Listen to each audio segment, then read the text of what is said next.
A vida cotidiana em Roma no século I a.C. Entre o luxo dos patrícios e a sobrevivência dos plebeus, Roma era o mundo, mas dentro dela existiam muitos mundos, uma cidade em ebulição. O século I a.C. foi o século das contradições romanas. Enquanto as legiões conquistavam terras da Espanha à Síria, a cidade de Roma, coração do império nascente, tornava-se um palco de riqueza, miséria, ambição e espetáculo. Estima-se que, à época de Júlio César, mais de 1 milhão de pessoas viviam comprimidas dentro dos muros de Roma. Era de longe a maior cidade do mundo ocidental. Mas grandeza não significava conforto. O cheiro das ruas, o barulho das multidões e o contraste entre os palácios e os cortiços definiam o ritmo da vida romana. A capital era um organismo vivo, e cada grupo social ocupava um papel bem definido em seu corpo. Os patrícios herdeiros da glória e do privilégio. No topo da pirâmide social estavam os patrícios, descendentes das antigas famílias fundadoras da República. Eram os donos da terra, das influências e, em grande parte, do poder político. Viviam em casas luxuosas, as domos, construídas com pátios internos, mosaicos coloridos e jardins. As paredes exibiam afrescos de deuses, batalhas e paisagens campestres. Nos triclínios salões de banquete, serviam-se iguarias como peixes do Mediterrâneo, frutas exóticas do Egito e vinhos trazidos da Gália. Para os patrícios, a vida cotidiana era uma sequência de obrigações políticas, cerimônias religiosas e momentos de ostentação. O dia começava com o salutatio, quando clientes cidadãos mais pobres que dependiam do patrono vinham cumprimentá-lo e pedir favores. O patronato era a espinha dorsal da sociedade romana. Uma rede de dependência e lealdade que garantia votos, apoio e status. Os patrícios cultivavam a dignitas, respeito público, e a auctoritas, influência moral. Mas por trás dessa fachada austera, havia um mundo de rivalidades e luxos exagerados. Festas, jogos, apostas, amantes e uma busca constante por prestígio, algo que em Roma valia mais que o próprio ouro. Os plebeus, o povo que sustentava o império. A maioria dos romanos, porém, vivia em condições muito diferentes. Os plebeus, cidadãos comuns, formavam o coração da cidade. Trabalhadores, artesãos, vendedores, carroceiros, padeiros, pequenos comerciantes, viviam em insulae, prédios de vários andares construídos às pressas, feitos de madeira e tijolos mal cozidos. Esses edifícios frequentemente desabavam ou pegavam fogo, o que era tão comum que os ricos evitavam morar perto. As ruas eram estreitas e lamacentas, e o cheiro das fezes e do lixo misturava-se ao das especiarias e das padarias. A maioria dos plebeus não possuía cozinha. Comiam nas tabernas, pequenas estalagens de rua onde se vendiam pão, vinho e ensopados. Trabalhavam longas horas e dependiam dos grãos subsidiados pelo Estado, distribuídos nos armazéns públicos, uma política criada justamente para evitar revoltas. Mas também havia lazer.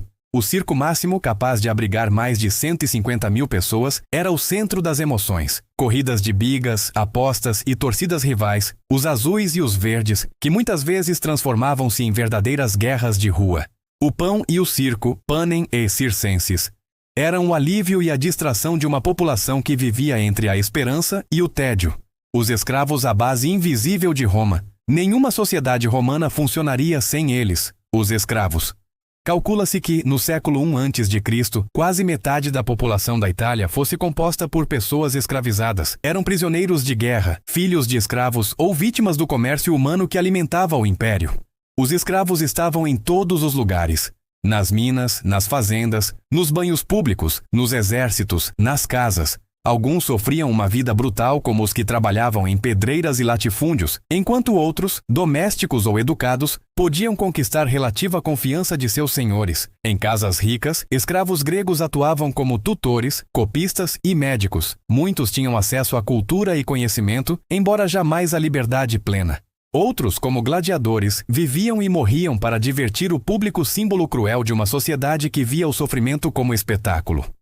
A revolta de Espartaco, 73 a.C., foi o grito mais alto desse mundo subjugado. Mas, mesmo derrotada, deixou em Roma uma lembrança incômoda: o medo de que os alicerces da sociedade pudessem se voltar contra ela. As mulheres, sombras e influências. A posição da mulher romana era ambígua. Legalmente subordinada ao pai ou ao marido, a mulher tinha poucos direitos formais. Mas, dentro das casas e na política, muitas exerciam um poder silencioso e estratégico. As patrícias administravam os bens da família, organizavam banquetes e decidiam alianças matrimoniais. Algumas, como Servília, mãe de Bruto e amante de César, ou Fúvia, esposa de Marco Antônio, interferiram diretamente na política. Entre as plebeias, a vida era de trabalho árduo. Costureiras, vendedoras, parteiras, muitas viúvas ou divorciadas, pois o divórcio era comum e fácil, sobreviviam com pequenos comércios. As mulheres tinham direito a participar de cultos religiosos, como os das vestais, e eram responsáveis pela educação dos filhos nos primeiros anos, transmitindo valores de disciplina e devoção aos deuses.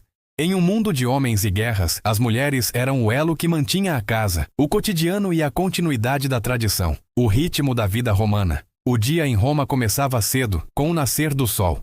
O fórum fervilhava, comerciantes abrindo suas bancas, advogados e clientes se reunindo nos tribunais, senadores trocando intrigas. Ao meio-dia, o calor tornava a cidade insuportável, e muitos se retiravam para o descanso a Meridiátio. À tarde, os banhos públicos enchiam-se de vida. Ali se negociava, se discutia política e se exibiam corpos. À noite, as lamparinas de óleo iluminavam os becos e as tavernas ganhavam voz. Era o momento dos jogadores, das prostitutas, dos músicos. Roma nunca dormia completamente, nem mesmo sob o toque dos sinos noturnos dos vigias. Entre o esplendor e a decadência, a vida cotidiana no século I a.C. era, em última análise, um retrato da própria Roma, grandiosa e cruel, vibrante e desigual. Enquanto alguns se banqueteavam em mármore e ouro, outros lutavam por um pedaço de pão, mas todos, de alguma forma, acreditavam participar de algo maior, da res publica, a coisa pública, que pertencia a todos e a ninguém. A república morria, é verdade, corroída por guerras civis e ambições desmedidas.